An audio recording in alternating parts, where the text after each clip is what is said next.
Hi, I hope everybody's having a great Christmas season.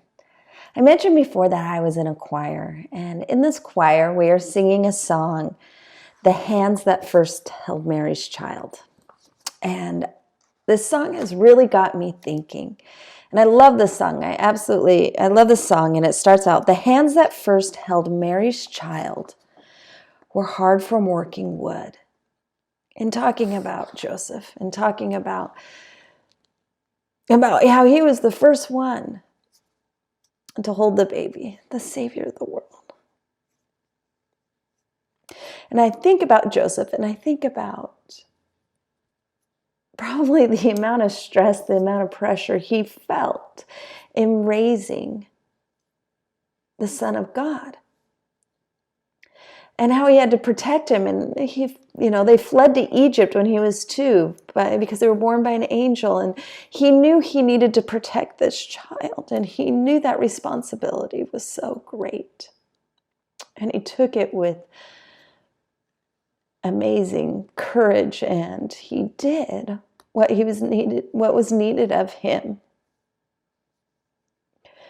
And or you can maybe connect the dots that, Jesus followed in his stepfather's footsteps by being a carpenter.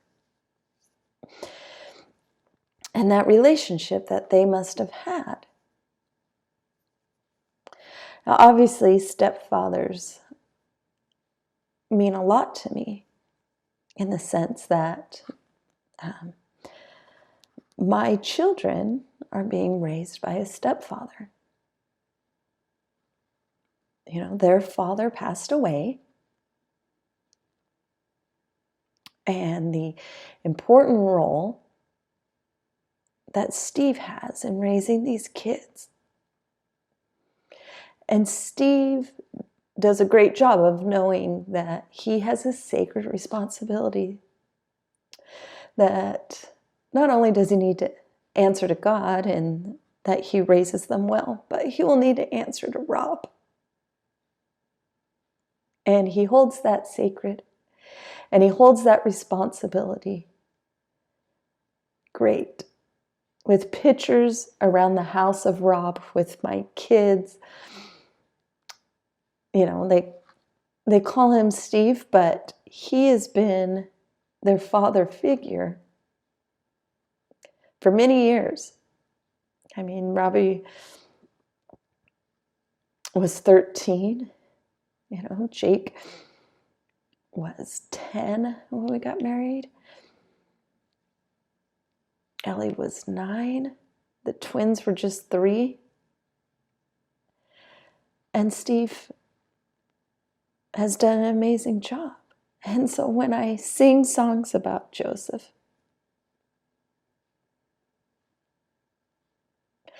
it makes me think of the amount of love that is possible to have for a child that is not physically yours, but a child that you have great responsibility to raise. And I'm thankful for that knowledge. I'm thankful for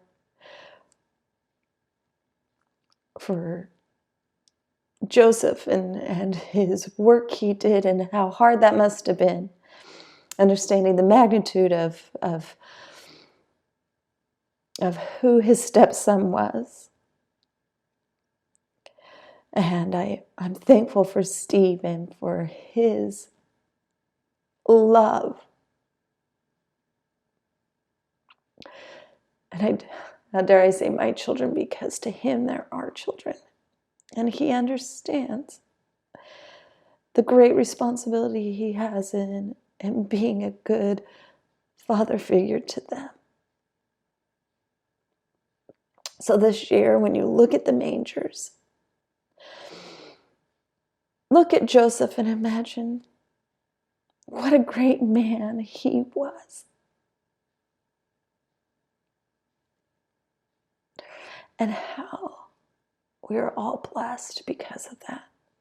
There are many great, great men out there, and I'm thankful for all of them who sacrifice and do so much for so many. I hope you all continue to have a wonderful Christmas season. And remember, the true light of this world is Christ. Thank you.